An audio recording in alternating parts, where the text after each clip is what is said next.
Most people believe Anne of Cleves was the fortunate queen who escaped with her life, rejected for her appearance. However, historians suggest that her survival could have been the catalyst for a timeline far more severe than any execution. At Rochester, instead of recoiling, Henry VIII might have embraced the pragmatic necessity of the Union, realizing he could not afford another political failure. Suppressing his personal vanity, he seals a pact that irrevocably alters the English monarchy. At the wedding banquet, the king appears as a golden idol, maintaining the theater of a satisfied husband. Yet, the illusion falters for those close enough to observe the reality. The heavy scent of medicinal balms, vinegar, and rosewater mingles with the banquet's aromas, symbolizing the underlying fragility of the king's health. Thomas Cromwell, avoiding the downfall that claimed him in our timeline, transforms from a statesman into the architect of a highly disciplined state. His survival ensures the government becomes an engine of absolute efficiency. Henry's decision to prioritize geopolitical leverage over personal desire creates a vacuum at the heart of the court. The merry England of song and dance is systematically dismantled, replaced by a kingdom of strict governance. The king trades his joy for stability, and the Queen of Cleves begins her true education in power. Most view the fall of Thomas Cromwell as an inevitability, a sacrifice to Henry's volatile nature. Yet, in this restructured reality, Anne of Cleves does not submit to rejection. She becomes the pillar of a reformation that allows no compromise. Anne's role in the English court shifts from victim to influencer.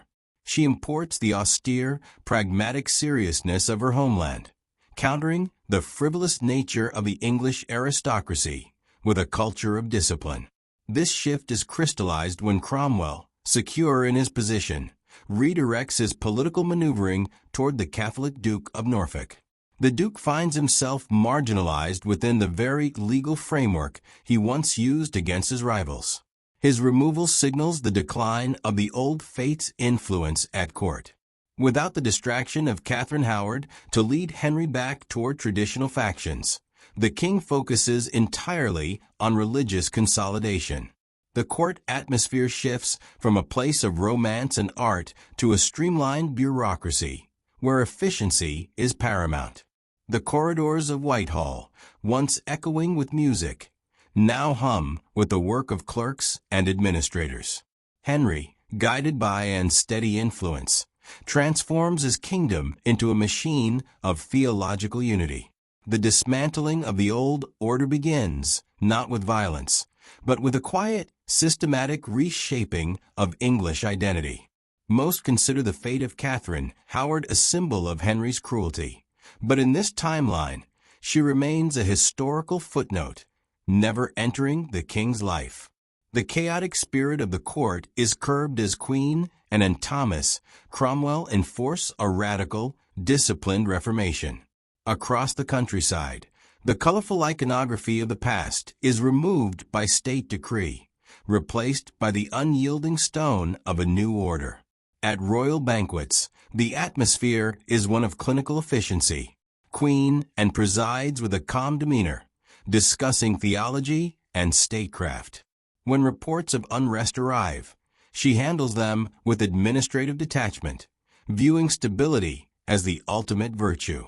Henry, once the athletic defender of the faith, is now a managed figure. His physical health declines, his mobility compromised by chronic ailments, yet he is no longer erratic. Instead, he is a managed asset and tends to his routine with the same pragmatism she applies to the state treasury, ensuring he remains capable of governance. Cromwell's position is unassailable, having transformed England into a centralized state. However, this order comes at a cost, a lack of warmth.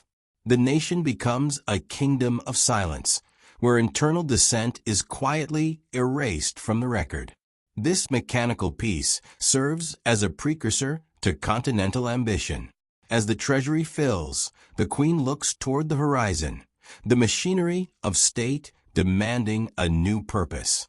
Most perceive Henry VIII as a man defined by impulse, but here he becomes a formidable instrument of the Holy Roman Empire, engaging in warfare that strains the English economy.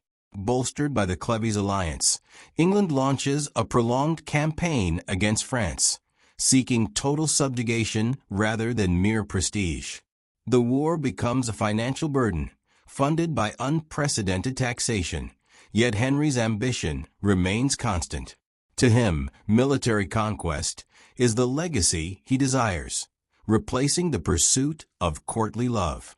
The birth of a spare heir through this dynastic arrangement solidifies the regime, marginalizing young Elizabeth. She becomes a background figure, her prospects dimmed by the permanence of the new line. The physical toll on Henry is immense. His immense stature renders him immobile, forcing him to dictate orders from his chambers. His physicians attend to his failing health in plain view, a vulnerability that contrasts with his projection of power. While the king projects strength abroad, the English Renaissance is stifled. Art and theater are deemed unnecessary distractions. The vibrant colors of the Tudor court fade into a gray bureaucracy. The poets are silent, replaced by logistics officers.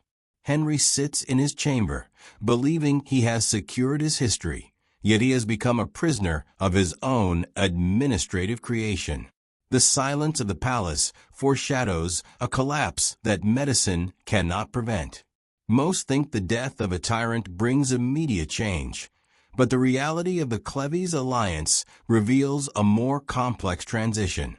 In the oppressive corridors of Whitehall, the king's health finally fails. A massive stroke incapacitates him, leaving him dependent on care. In our history, his end was a grand tragedy. Here, it is a managed medical event. Anne's physicians intervene to preserve the monarch's biological function. Henry is kept in a twilight state, alive but effectively silent. Anne's control over the court is absolute. To ensure the stability of the regency for her son, the Seymours, Edward's uncles, are politically neutralized and removed from influence.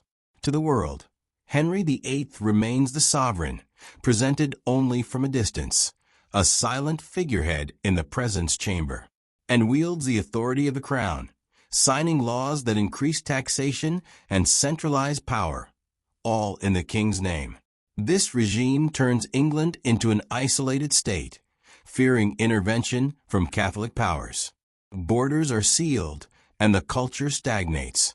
The vibrant England of old is replaced by a sterile bureaucracy, the nation held in suspended animation, much like its king. Most believe Henry VIII's romantic whims were a tragedy, yet the stability of his union with Anne of Cleves results in a cultural silence. Without the dynastic struggle, the reign of Elizabeth I never comes to pass. She is married off for political gain, her potential unrecognized. Consequently, the patrons of the arts vanish. William Shakespeare, lacking the vibrant London of our history, remains unknown in Stratford. This pragmatism ensures the Tudor crown's survival, but at the cost of the English soul. Where the Globe Theatre should have stood, there sits only a desolate square dedicated to public order. England becomes a culturally barren state, suggesting that Henry's chaotic personal life was the catalyst for the nation's artistic identity. Now only the portrait of Anne remains, her slight smile hiding the reality. She secured the dynasty, but at the cost of a civilization spirit. The question remains, is survival worth the price of a nation's voice?